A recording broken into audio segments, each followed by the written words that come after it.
Bismillahirrahmanirrahim. Alhamdulillahirabbil alamin. Wassalatu wassalamu ala Rasulillah ma ba'd. Allahumma anfa'na bima 'allamtana wa 'allimna ma yanfa'una wa zidna 'ilman. Allahumma faqqihna fid din wa 'allimna ta'wil. Allahumma nas'aluka al-huda wat-tuqa wal 'afafa wal ghina. Allahumma salamata wal afiyah fid dunyana wa akhiratana.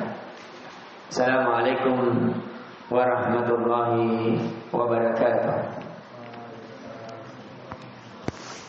Alhamdulillah, di pertemuan kali ini kita memuji dan mengagungkan Allah Subhanahu wa taala kembali yang telah menakdirkan kita duduk dalam kebaikan, bertemu dalam kebaikan, memanfaatkan waktu kita dalam kebaikan, terlebih khusus kebaikan itu dengan Al-Quran.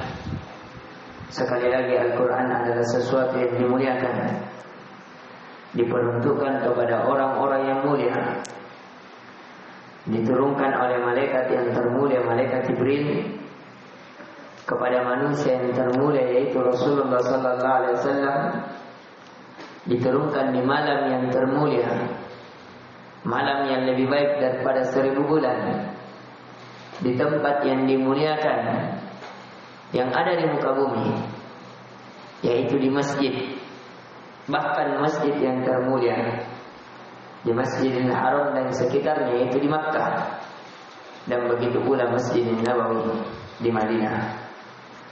Kemudian alhamdulillah di surat yang kemarin kita bahas, di surah Al-Qamar. Ma makna Al-Qamar? Bulan.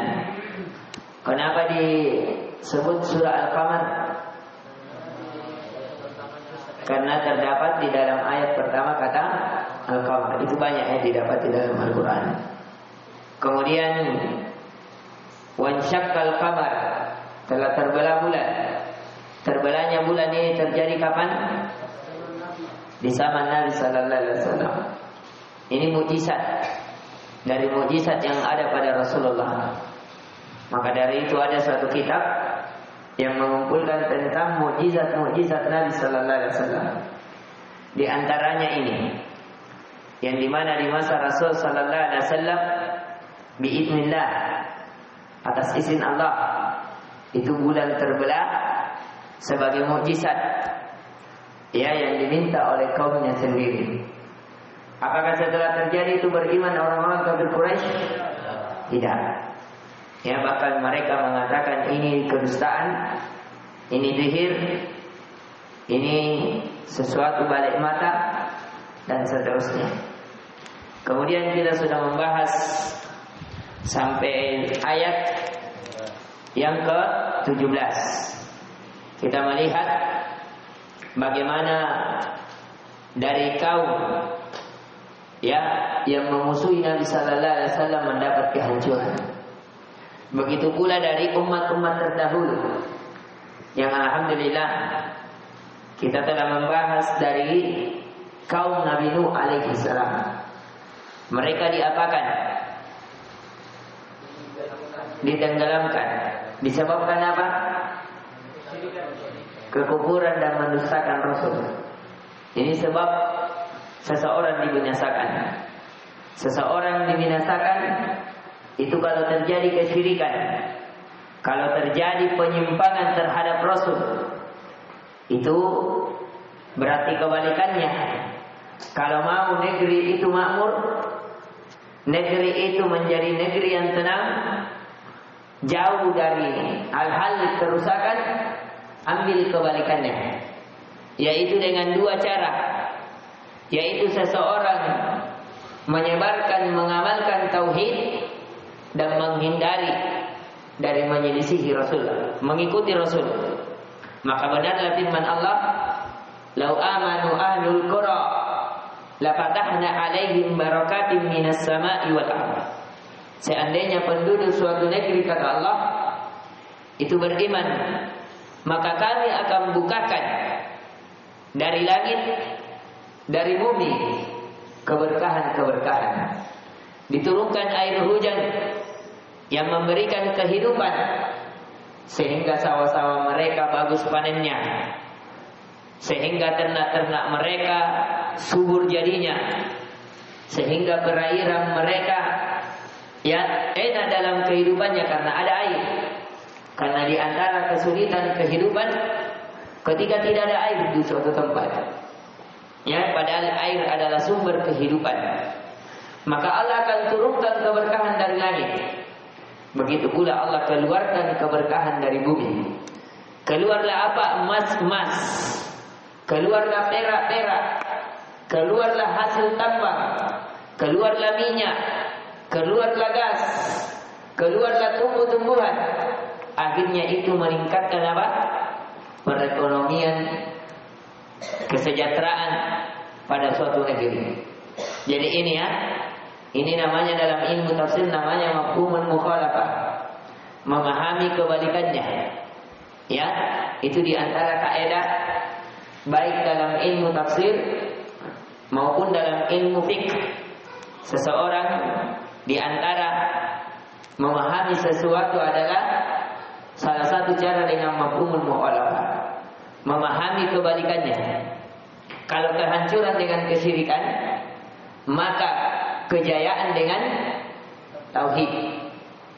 Ya, kalau kesombongan melahirkan kebinasaan, maka ketawaduan melahirkan kejayaan. Ya, itu kaidah. Kaidah ini dipakai oleh para ulama. Kemudian kita akan membahas lagi di ayat 18 tentang bagaimana Allah menghancurkan kaum Ad. Kata Allah, kadzabat Adun fakaifa kana adzabi wa nuzur. Sungguh kaum Ad itu telah mendustakan. Ya, kemudian bagaimana adab kami dan ancaman-ancaman kami, kata Allah. Ya, Allah sandarkan kepada dirinya. Adabi. Ini kalau kita memahami dalam konteks Arabiah, sesuatu yang disandarkan kepada Allah itu bisa bermakna yufidut ta'zim, sesuatu yang agung, sesuatu yang dimuliakan. Karena tidak ada yang sesuatu yang bersandar kepada Allah ketika itu kebaikan, itu kemuliaan, maka menunjukkan kemuliaan. Kalau itu adab, itu siksa, itu ancaman menunjukkan kedahsyatan. Maka dari itu Allah katakan kana azabi kaifa kana fa kaifa kana azabi. Bagaimana azabku? Kalau Allah mengazab, itu siapa yang mampu menahan? Kalau Allah mengazab, ini bukan main. Karena Allah dia selalu terdahulu rahmatnya dibanding murkanya. Akan tetapi ketika manusia telah melampaui batas, maka Allah pun menurunkan azabnya. Ya, kemudian kata Allah, inna arsalna alaihim rihan sarsaran fi yaumin nahsin mustamir. Sesungguhnya kami telah menghembuskan kepada mereka angin yang sangat kencang pada hari nahas yang terus menerus. Jadi di sini pelajaran yang bisa dipetik bahwasanya kaum Nabi Ad apa azabnya? Angin kencang. Tanzi'un nasa ka'annahum a'jazu nakhlin munqa'ir, yang menggelimpangkan manusia seakan-akan mereka pohon kurma yang tumbang. Jadi angin kencang yang menjadikan mereka apa? Mati bergelimpangan, bagaikan pohon kurma yang kosong yang mereka diguncang. Coba lihat, kalau ada pohon diambil angin puting beliung, ya, muncul angin puting beliung. Kira-kira kalau rumah lah, jangan manusia terlalu kecil, rumah yang besar, ketika ada angin puting beliung, kira-kira bagaimana jadinya? Hancur, diterbangkan atau tidak? Hancur atau tidak? Bagaimana kalau manusia masuk ke dalam angin itu? Ya, patah-patah berapa itu? Ya, begitu juga Allah kabarkan bagaimana azab Allah, ya, ketika mendatangkan angin yang sangat kencang, yang berhembus sehingga menggelimpangkan manusia seakan-akan mereka pohon kurma yang tumbang. Fakaifa kana adabi wa nuzur. Ini taukid. Ya, sebagaimana ayat di atas. Ini namanya taukid lafzi. Menekankan lafaz. Kalau dia azab, menunjukkan besarnya azab. Kalau dia nikmat, maka menunjukkan besarnya nikmat. Itu diantara makna dari adanya penekanan lafaz. Dan terjadinya penekanan nafas menunjukkan ada penekanan makna. Maka dari itu setelah surat ini bahkan ada yang terulang lebih dari 30 kali, yaitu surah Ar-Rahman. Allah berfirman, "Fa bi ayyi ala'i rabbikuma tukadziban." Itu Allah ulang. Kenapa? Saking besarnya nikmat yang Allah berikan sebagai jembatan menggapai keridhaan, akan tetapi banyak manusia yang mendustakannya. Banyak manusia yang memanfaatkannya tidak sesuai dengan keinginan Allah. Ayat berudu dulu. Kemudian kata Allah, ya fakaifa kana adzabi wa nuzur. Di sini juga coba lihat. Ini saking dasarnya azabnya karena sudah berulang lafaznya. Kedua disandarkan kepada Allah. Itu menunjukkan azab di atas azab. Ya, keparahan di atas keparahan. Itu dia. Kemudian kata Allah, kemudian Allah bersumpah, "Wa laqad yassarnal Qur'ana lidzikr fahal min muddakir." Dan sesungguhnya telah kami memudahkan Al-Qur'an untuk sebagai pelajaran. Maka adakah orang yang mengambil pelajaran? Di sini Allah bersumpah setelah mengazab dari kaum Nabi Nuh, dari kaum Ad, dari orang yang mendustakan Rasulullah sallallahu alaihi wasallam, untuk menegaskan sungguh telah datang Al-Qur'an sebagai sesuatu yang mudah untuk dipelajari. Maka adakah di antara kalian yang ingin mengambil pelajaran? Ini menunjukkan tentang dahsyatnya Al-Quran, tentang hendaknya kita memperhatikan Al-Quran, hendaknya kita mempelajari Al-Quran, karena di situ puncak kejayaan seorang hamba. Ini ya, jadi ayat 18 sampai ayat 22 apa? Tentang kehancuran kaum Ad. Kemudian ayat 23 sampai ayat 32, 10 ayat itu tentang kehancuran kaum Samud, tentang kehancuran kaum Samud. Qala ta'ala, kadzabat Samud bin nuzur. Sungguh kaum Samud itu telah mendustakan ancaman-ancaman itu. Faqalu abasharam minna wahidan nattabi'uhu inna idzal lafi dhalalin wa su'ur. Maka mereka berkata, bagaimana kita akan mengikuti seseorang manusia di antara kita, sesungguhnya kalau kita begitu benar-benar berada dalam keadaan sesat dan gila. Mereka mengatakan, masa kita ikuti ini orang, kita sama dengan dia, bahkan mereka menganggap dirinya lebih baik. Ya, masa kita mau ikuti dia? Kalau memang kita mengikuti dia, berarti kita termasuk orang yang sesat. Ya, kita termasuk orang yang gila. Bagaimana kita mau mengikuti Rasul ini? Ya, maka Allah katakan, "A'ulki dzikru 'alaihi min bainina bal huwa kadzdzabun asyir." Maka apakah wahyu ketika diturunkan kepadanya di antara kita? Sebenarnya dia adalah orang yang amat pendusta lagi sombong.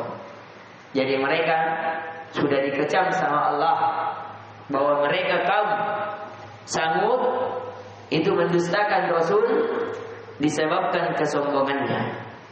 Kemudian kata Allah, saya'lamuna ghadan manil kadzdzabul asyir.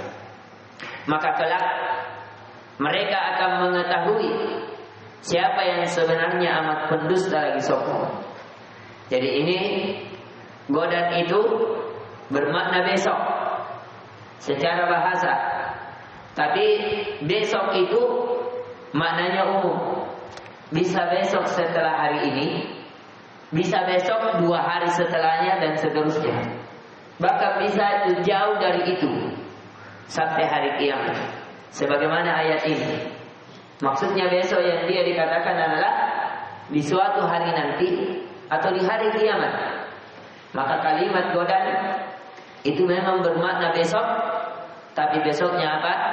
Tidak terbatas dari waktunya.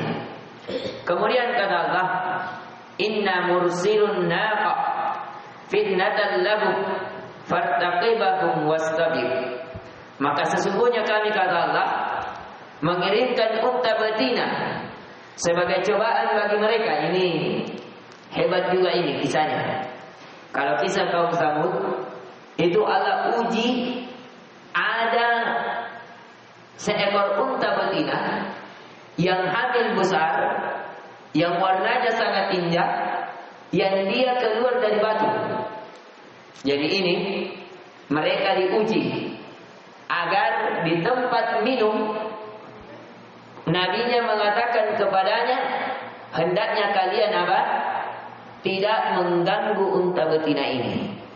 Unta betina yang lagi hamil, berikan dia hari untuk dia minum, dan berikan untuk dirimu hari untuk kamu minum. Akan tetapi di antara mereka ada yang bersikap jahil, bersikap mengolok-olok binatang ternak.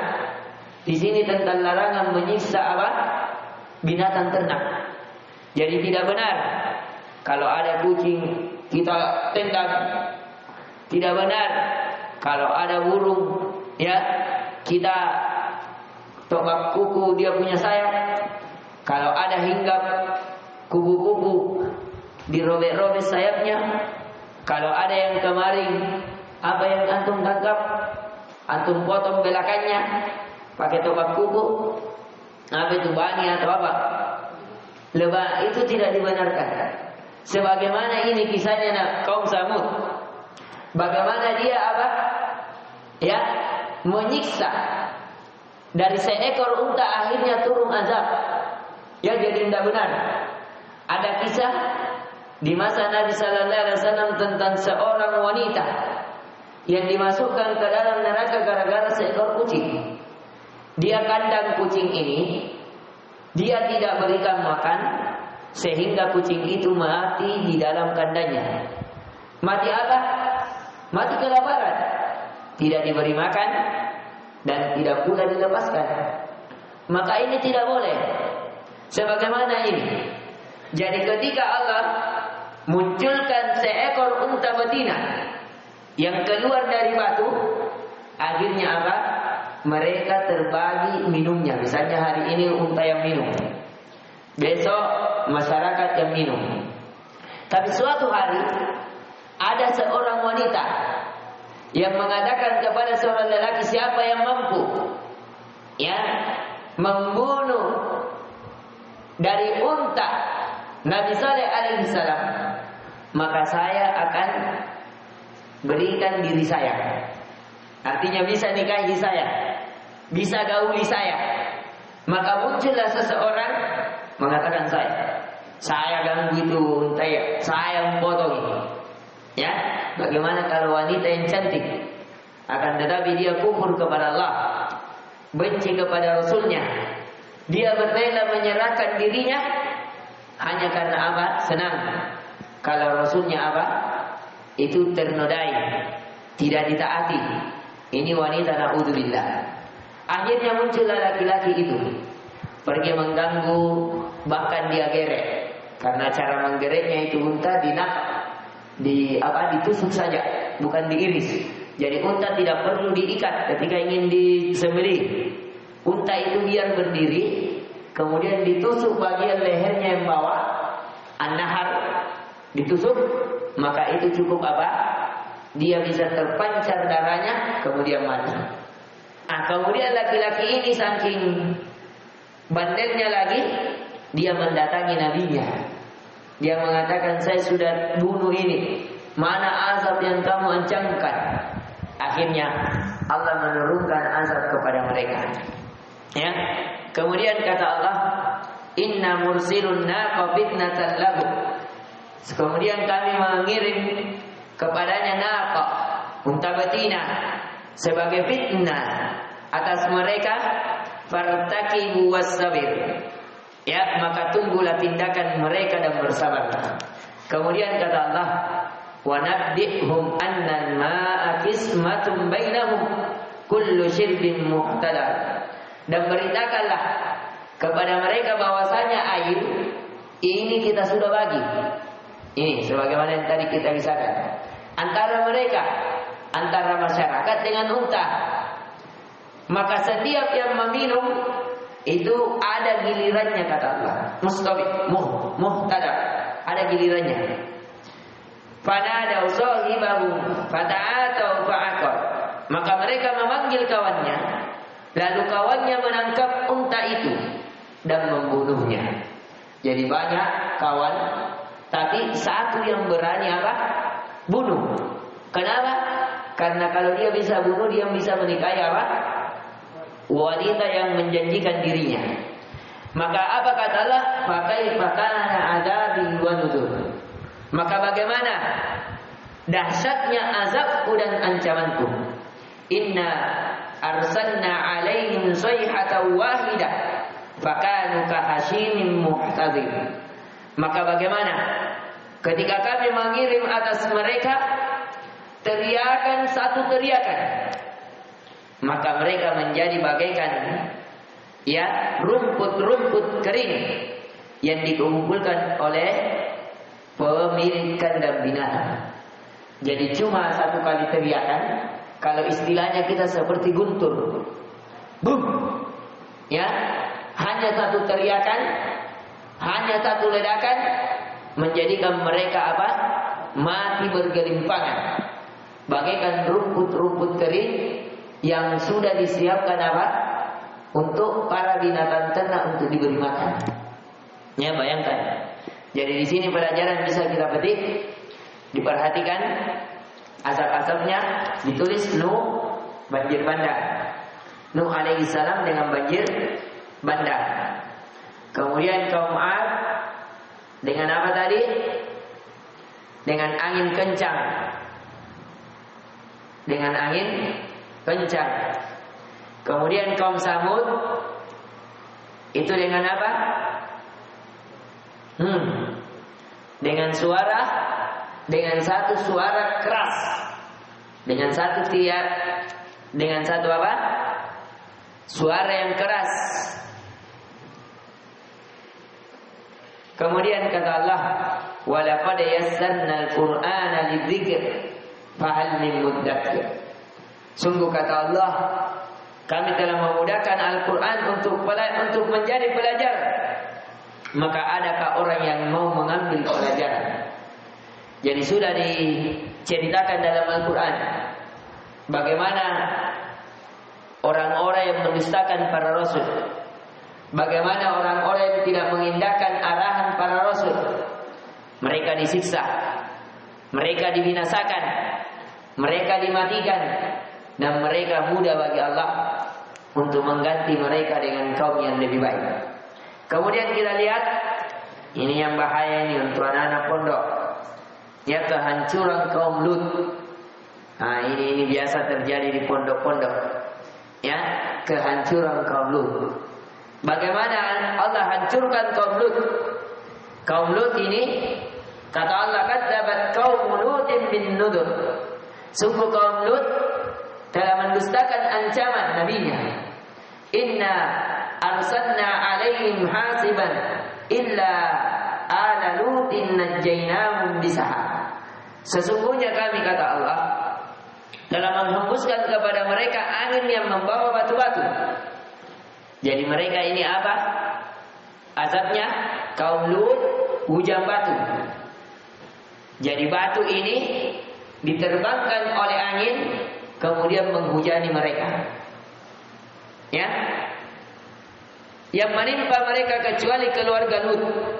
Jadi bukan ya, ini kalau mau melaknat bukan melaknat Nabi Lut. Lut ini bukan, tapi katakan kaum Lut, ya, seperti Bani Israel, ya.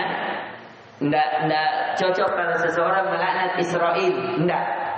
Karena Israel yang dimaksudkan adalah Nabi Yakub alaihi salam. Jadi tidak boleh seseorang melaknat dengan kalimat laknatullah ala Israel, haram. Karena Israel yang dimaksudkan siapa? Adalah Nabi Yakub alaihi salam, nama lain dari Nabi Yakub alaihi salam. Kemudian kita perhatikan kata Allah, ni'matan min indana, apa ni'matan min indina, kadzalika najzi man syakar. Sebagai nikmat, ya, maka mereka, kata Allah, mereka kami selamatkan di waktu sebelum fajar menyingsing. Jadi kau Nabi Lut dan keluarganya itu diselamatkan, ya, sebagai nikmat dari kami, kata Allah. Itulah kami balaskan kepada orang yang pandai bersyukur. Jadi di sini memberikan pelajaran bahwasanya syukur itu bukan hanya pada lisan, tapi seseorang mengamalkan perintah Allah, menjauhi larangan Allah, itu dalam bentuk syukur. Kalau kita telaah, coba antum perhatikan, di sini Nabi Lut mengucapkan kalimat syukur atau tidak? Tidak. Tapi apakah dia mengamalkan amalan kesyukuran, melakukan perintah menjauhi larangan? Naam. Maka di sini pelajaran yang bisa dipetik bahwa syukur itu bukan hanya pada lisan dan hati seorang hamba, tapi ketika amalan seorang hamba di atas perintah Allah, menjauhi larangan Allah, maka itu kesempurnaan syukur yang paling sempurna, yaitu seseorang melakukan perintah Allah dan menjauhi larangan Allah. Dan ini dibenarkan sebagaimana hadis Nabi sallallahu alaihi wasallam ketika Aisyah radhiyallahu anha melihat, ya, kaki Nabi sallallahu alaihi wasallam sampai pecah-pecah. Kemudian kata Aisyah, ya Rasulullah, kenapa engkau lakukan itu? Bukankah dosamu telah diampuni, surgamu telah dijamin? Maka Nabi sallallahu alaihi wasallam mengatakan, ya Aisyah, afala an akuna abadan syakura, tidakkah saya lebih pantas menjadi hamba yang pandai bersyukur dengan memperbanyak sujud, dengan memperlama berdiri di hadapan Allah. Kemudian kata Allah, walaqad andarahum batasyana fatanarau bin nudur. Maka dengan sesungguhnya dia telah memperingatkan mereka akan azab-azab kami, maka mereka mendustakan ancaman-ancaman itu. Kata Allah, sungguh kami telah memperingatkan ancaman-ancaman kami atas mereka, akan tetapi mereka tetap mendustakan. Walaqad rawadahu an daifihi fatamasna a'yunahum faduqu adabi wa nudur. Dan sesungguhnya mereka telah membujuk agar menyerahkan tamunya. Ini pernah kita kisahkan, ya, tentang kisah Nabi Lut. Siapa ini tamunya di sini? Malaikat. Dalam paras gagah atau jedek? Gagah. Masuk ke rumahnya siapa? Nabi Lut. Siapa yang melapor kepada warga? Istrinya sendiri. Ya, kemudian datanglah warga berdemo, ya, meminta kepada Nabi Lut, kasih lagi itu tamumu. Kata Nabi Lut, ya, kalau kamu memang mau, ini ada anakku, ya, gauli dia, nikahi maksudnya, ya. Akan tetapi mereka mengatakan, kau tahu bahwa kami ini tidak suka perempuan, ya, sukanya laki-laki. Akhirnya kata para malaikat, tidak apa-apa, nak bawakan. Akhirnya dibawa para malaikat. Ternyata malaikat ini sudah apa? Sudah tahu di mana batu-batu yang akan diterbangkan, kemudian dijatuhkan. Karena malaikat ini sempat ketemu dengan siapa dulu? Ada kisahnya. Nabi Ibrahim alaihissalam. Pada saat mengabarkan tentang kelahiran Nabi siapa?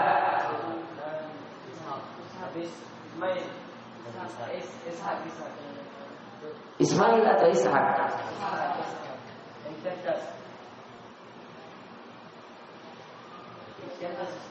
Ishak atau Ismail? Ini antum berbeda pendapat ulama RSI. Nanti antum cari dalilnya masing-masing. Ya. Nah, kemudian kata Allah, maka rasakanlah, ya, maka lalu kami butakan mata mereka, ya, dibutakan matanya. Jadi ini azab pertama. Ada yang mengatakan bukan cuma mata, yang dimaksudkan di sini bukan cuma mata, apa? Mata kepalanya, tapi yang dibutakan juga mata hatinya. Ya, jadi dibutakan mata hatinya, kemudian Allah juga jadikan apa? Buta mata pandangannya. Ya, disebabkan apa? Jatuh-jatuh batu yang menimpa kepalanya, menimpa matanya, menimpa segalanya. Di sini kenapa Allah sebutkan mata? Disebabkan kenapa dia melanggar syahwat? Itu karena melanggarnya mata. Bagaimana keadilan Allah? Siapa yang berdosa, yang sebab dosanya adalah matanya, maka Allah azab dengan matanya. Coba tadi, karena dia menyiksa hewan ternak, seakan-akan apa? Sehingga mengalir darahnya kering, maka Allah jadikan dia seperti apa? Seperti rumput yang kering. Al-jazaa min jinsil amal. Coba lihat, kenapa Allah jadikan hujan batu? Kalau antum dilempari batu terus menerus, sakit seluruh badan atau tidak? Sakit seluruh badan. Kenapa? Karena berzina, karena homoseksual. Itu memberikan kenyamanan pada seluruh badan. Ya, antum kalau sudah begini baru keluar, kira-kira lega, enak semua badan tidak, lemas semua tidak. Itulah keadilan Allah. Karena dia sudah merasakan kenikmatan dengan seluruh badannya, maka Allah siksa dengan seluruh badannya. Makanya orang yang berzina itu dicambuk. Kalau dia belum menikah dengan 100 kali cambukan, kemudian diasingkan 1 tahun. Kenapa? Karena dia telah mencontreng kehormatan, sehingga diasingkan 1 tahun. Tapi kalau sudah menikah, maka dia dirajam. Caranya dikubur, yang kelihatan hanya kepalanya, kemudian dilempari batu kecil, tidak terlalu kecil, tidak terlalu besar, dilempari terus sampai meninggal dunia. Supaya apa? Ketika dia ditanam, sakit-sakit badannya. Ketika dia dilempari batu, akan terasa sakitnya, mati perlahan-lahan. Kenapa? Karena dia sudah merasakan kenikmatan perlahan-lahan. Ya, begini-begini. Enak kenikmatannya. Sedikit-sedikit, akhirnya dilempari sedikit, mati-mati sedikit-sedikit. Ini diantara keadilan Allah Subhanahu wa ta'ala. Dan na'udzubillah, kalau dengan besarnya ancaman ini kita masih tertarik, ya, masih bapak pegang-pegang ini. Itu awal, itu adalah apa? Percikan-percikan. Ya, kebakaran itu tidak langsung muncul api besar, tidak. Muncul asap yang banyak, tidak. Pertamanya dari apa? Percikan-percikan. Di antara percikan, ya, bantal di dulu nu peluk-peluk. Sebentar, ya, belakan nanti mamu nu peluk-peluk lagi. Sebentar dekat-dekat kau lagi tidur sama dia. Apalagi kalau nu panggil, ayo ke sana deh, pergi di situ di kuburan Cina. Apa nu bikin kuburan Cina dua-dua? Na'udzubillah. Ya, dan kita takutkan. Mudah bagi Allah kalau Allah runtuhkan itu kuburan, antum masuk di dalamnya sebagai hujan batu bagi antum. Ya, ataukah di dalam WC Allah robohkan itu tempat air untuk menghujani batu-batu itu dengan antum. Na'udzubillah. Maka dari itu, kalau kita membaca ayat-ayat yang Allah azab, hendaknya melahirkan rasa takut ketika kita melakukan hal yang sama, maka kita ditimpakan azab yang sama. Kemudian kata Allah, walaqad sabbahahum bukratan adzabun mustaqim. Dan sesungguhnya pada esok harinya mereka ditimpa azab yang kekal. Jadi mereka malamnya mengejek Nabi. Yang mereka katakan, mana azab yang dijanjikan? Ya, kata tunggu saja. Ya, kalian akan dibinasakan. Akhirnya di esok harinya mereka dibinasakan oleh Allah Subhanahu wa taala. Faduku adabi wa nuzur. Maka rasakanlah azabku dan ancamanku, kata Allah. Walaqad yassarnal Qur'ana lidzikr fahal min muddakir. Sungguh kami telah memudahkan Al-Quran untuk menjadi peringatan. Maka adakah orang yang mengambil peringatan? Artinya Al-Quran sudah mengkabarkan, mudah dipahami, bahwa orang yang melakukan homoseksual diberikan hujan batu. Orang yang membunuh apa yang dimuliakan Allah, melanggar dari perintah Allah, akan diberikan angin kencang. Allah sudah kabarkan bagaimana kehinaan yang mendustakan Rasul, ya, dan seterusnya. Kemudian di ayat 41 dan 42 ini tentang kehancuran Fir'aun. Kata Allah, walaqad jaa'a ala fir'aun an-nuzur. Dan sesungguhnya telah datang kepada Fir'aun, ya, dan kaumnya ancaman-ancaman. Kadzabu bi ayatina kulliha fa'akhadnahum akhzan azizin muqtadir. Mereka mendustakan mukjizat-mukjizat kami kesemuanya. Jadi mukjizat Nabi Musa itu banyak. Bukan hanya ketika tongkatnya bisa membelah lautan. Kalau di masa Fir'aun banyak sekali. Pernah Nabi Musa juga berdebat ketika dia mendatangkan semua penyihir-penyihir dari seluruh penduduk negeri. Di situ terjadi apa? Ya, pertikaian dengan munculnya ular-ular. Ya, akan tetapi setelah itu Nabi Musa alaihi salam diperintahkan oleh Allah agar melemparkan tongkatnya, kemudian melahap semua ular-ular dari tigu daya mereka. Ya, kemudian kata Allah, mereka mendustakan mukjizat-mukjizat kami kesemuanya, lalu kami azab mereka sebagai azab dari yang maha perkasa lagi maha kuasa. Kemudian di sini peringatan kepada kaum musyrikin bahwa mereka tidak lebih kuat dari umat-umat yang telah dihancurkan Allah. Kata Allah Azza wa Jalla, akufarukum khairum min ulaikum am lakum bara'atum fi zubur. Apakah orang-orang kafirmu, kaum musyrikin, lebih baik dari mereka itu? Lebih baik dari Fir'aun? Kalau kita melihat orang-orang kafir musyrikin, mana lebih kuat, orang-orang yang kafir Mekah atau bala tentara Fir'aun? Mana yang lebih kejam, orang-orang kafir Quraisy atau Fir'aun? Fir'aun ada membunuh anak laki-laki, membiarkan hidup anak perempuan, merampas dari harta-harta di zamannya, mengambil wanita-wanita yang dia inginkan untuk dipekerjakan di kerajaan tanpa gaji. Ya, ini. Begitu juga kaum Lut, ya, besar, ya, perkasa. Bagaimana juga kaum Ad, kaum Samud, dia bisa membelah gunung untuk dia jadikan menjadi rumah-rumah tempat tinggal besar sekali. Dia mampu hal-hal yang luar biasa yang tidak dimampu oleh orang-orang Quraisy. Maka dari itu kata Allah, atau apakah kamu telah mempunyai jaminan kebebasan dari azab Allah dalam kitab-kitab terdahulu? Am yaquluna nahnu jami'un muntasir.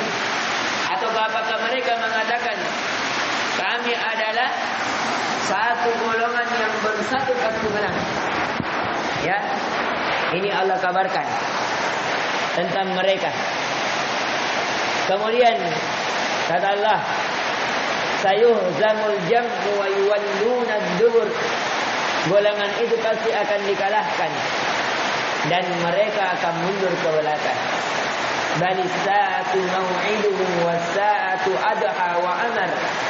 Sebenarnya hari kiamat itulah hari yang dijanjikan kepada mereka, dan kiamat itu lebih dahsyat dan lebih pahit. Jadi diperhatikan, inti pelajaran bisa dipetik.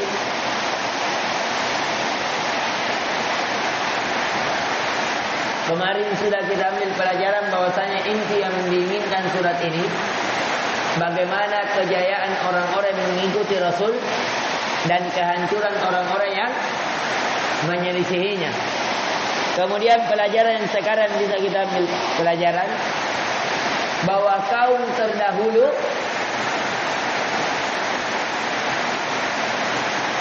lebih kuat,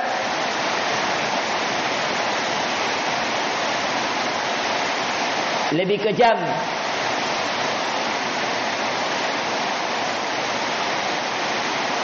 dari kaum masa kini.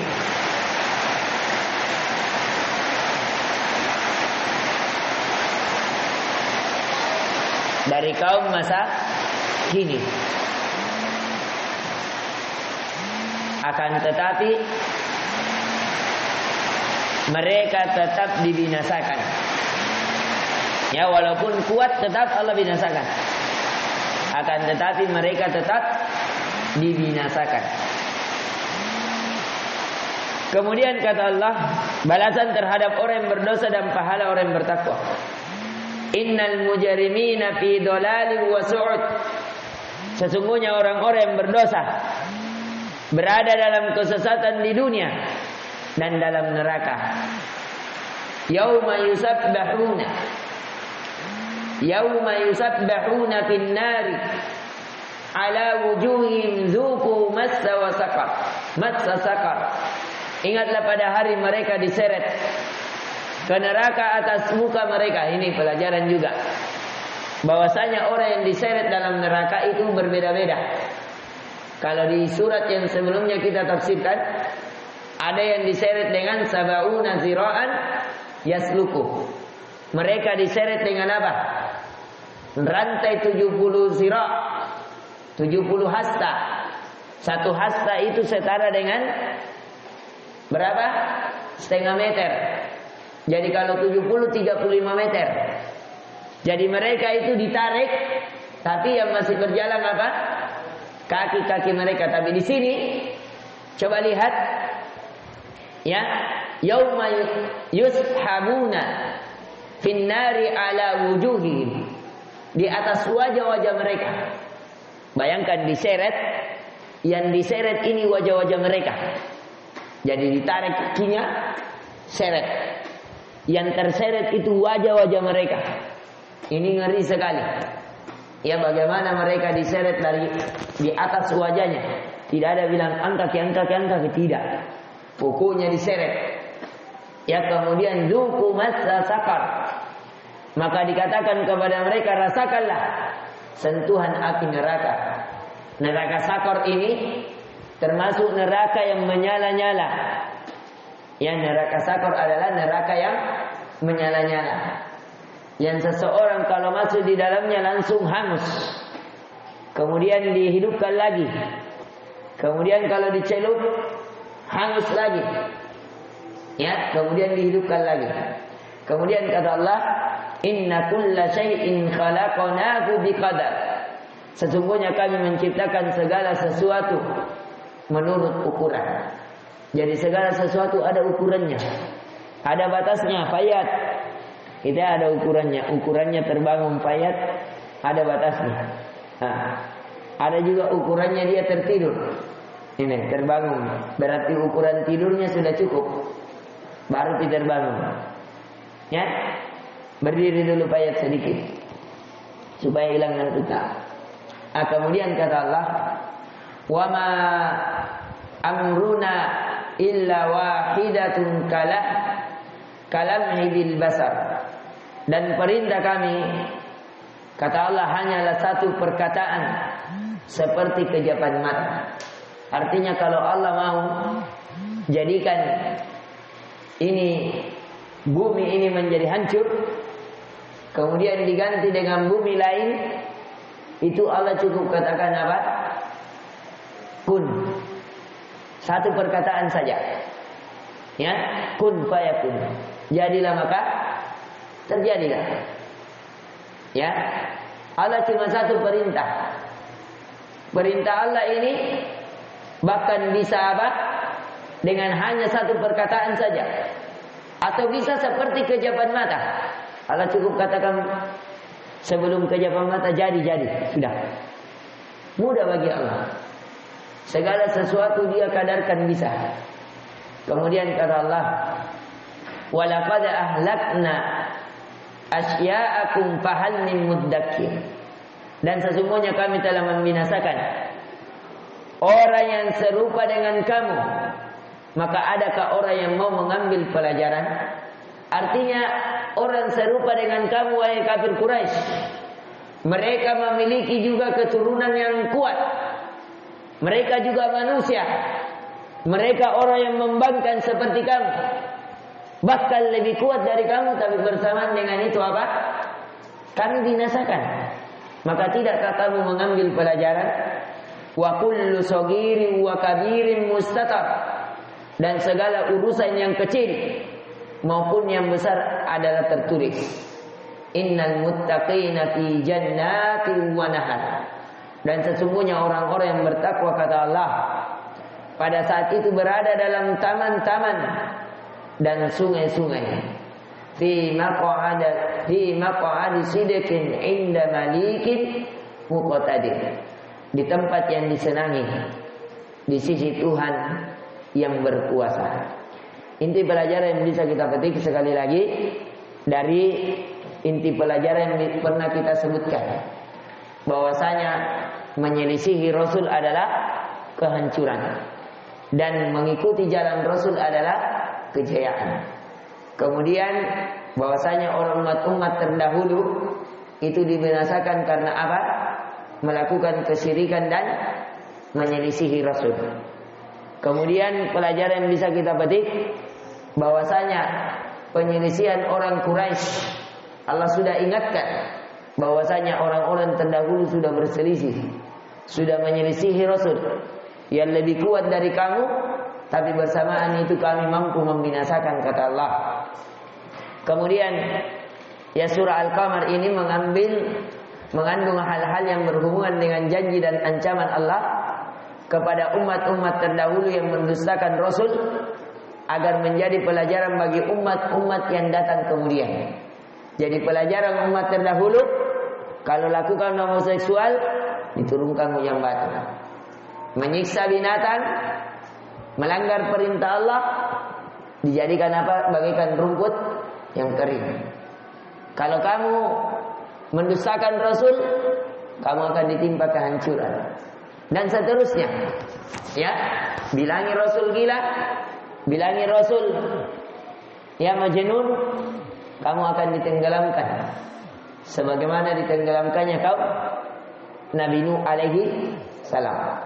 Kemudian pelajaran juga yang bisa kita ambil, ancaman kepada orang-orang kafir bahwa mereka akan diazab pada hari kiamat dan balasan diterima oleh orang-orang yang bertakwa di akhirat nanti.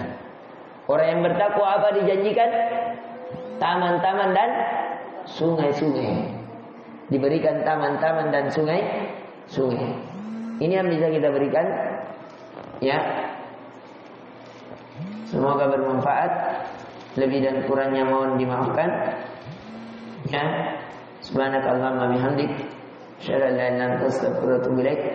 Assalamualaikum warahmatullahi wabarakatuh.